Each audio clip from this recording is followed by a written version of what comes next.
Foundation Stones to Happiness and Success by James Allen. Chapter 3. True Actions. Following on right principles and methods come true actions. One who is striving to grasp true principles and work with sound methods will soon come to perceive that details of conduct cannot be overlooked, that, indeed, those details are fundamentally distinctive or creative, according to their nature, and are of deep significance and comprehensive importance, and this perception and knowledge of the nature and power of passing actions will gradually open and grow within him as an added vision, a new revelation. As he acquires this insight, his progress will be more rapid, his pathway in life more sure, his days more serene and peaceful. In all things, he will go the true and direct way, unswayed and untroubled by the external forces that play around and about him. Not that he will be indifferent to the welfare and happiness of those about him, that is quite another thing, but he will be indifferent to their opinions, to their ignorance, to their ungoverned passions. By true actions, indeed, is meant acting rightly towards others, and the right doer knows that his actions, in accordance with truth, are but for the happiness of those about him, and he will do them even though an occasion may arise when someone near to him may advise or implore him to do otherwise. True actions may easily be distinguished from false by all who wish so to distinguish, in order that they may avoid false action and adopt true. As in the material world, we distinguish things by their form, color, size, etc., choosing those things which we require, and putting by those things which are not useful to us. So in the spiritual world of deeds, we can distinguish between those that are bad and those that are good by their nature, their aim, and their effect, and can choose and adopt those that are good and ignore those that are bad. In all forms of progress, avoidance of the bad always precedes acceptance and knowledge of the good. Just as a child at school learns to do its lessons right by having repeatedly pointed out to it how it has done them wrong, if one does not know what is wrong and how to avoid it, how can he know what is right and how to practice it? Bad or untrue, actions are those that spring from a consideration of one's own happiness only, and ignore the happiness of others, that arise in violent disturbances of the mind and unlawful desires, or that call for concealment in order to avoid undesirable complications. Good or true actions are those that spring from a consideration for others, that may arise in calm reason and harmonious thought framed on moral principles, or that will not involve the doer in shameful consequences if brought into the full light of day.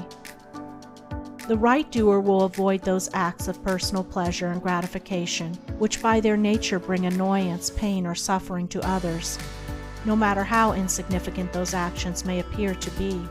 He will begin by putting away these. He will gain a knowledge of the unselfish and true by first sacrificing the selfish and untrue. He will learn not to speak or act in anger, or envy, or resentment, but will study how to control his mind, and will restore it to calmness before acting, and most important of all, he will avoid, as he would the drinking of deadly poison, those acts of trickery, deceit, double-dealing, in order to gain some personal profit of advantage, and which lead, sooner or later, to exposure and shame for the doer of them. If a man is prompted to do a thing which he needs to conceal, and which he would not lawfully and frankly defend if it were examined of witness, he should know by that it is a wrong act, and therefore to be abandoned without a further moment's consideration. The carrying out of this principle of honesty and sincerity of action, too, will further lead him into such a path of thoughtfulness and right doing as will enable him to avoid doing those things which would involve him in the deceptive practices of other people. Before signing papers, or entering into verbal or written agreements, or engaging himself to others in any way at their request, particularly if they be strangers, he will first inquire into the nature of the work or undertaking, and so, enlightened, He will know exactly what to do, and will be fully aware of the import of his action. To the right doer, thoughtlessness is a crime. Thousands of actions done with good intent lead to disastrous consequences because they are acts of thoughtlessness. And it is well said that the way to hell is paved with good intentions. The man of true action is, above all things, thoughtful. Be ye therefore wise as serpents and harmless as doves. The term thoughtlessness covers a wide field in the realm of deeds. It is only by increasing in thoughtfulness that a man can come to understand the nature of actions, and can, thereby, acquire the power of always doing that which is right. It is impossible for a man to be thoughtful and act foolishly. Thoughtfulness embraces wisdom. It is not enough that an action is prompted by a good impulse or intention. It must arise in thoughtful consideration, if it is to be a true action. And the man who wishes to be permanently happy in himself and a power for good to others must concern himself only with true actions.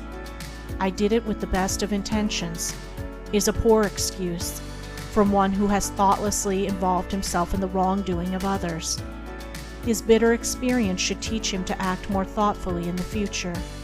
True actions can only spring from a true mind, and therefore while a man is learning to distinguish and choose between the false and the true, he is correcting and perfecting his mind, and is thereby rendering it more harmonious and felicitous, more efficient and powerful. As he acquires the inner eye to clearly distinguish the right in all the details of life, and the faith and knowledge to do it, he will realize that he is building the house of his character and life upon a rock, which the winds of failure and the storms of persecution can never undermine. End of Chapter 3.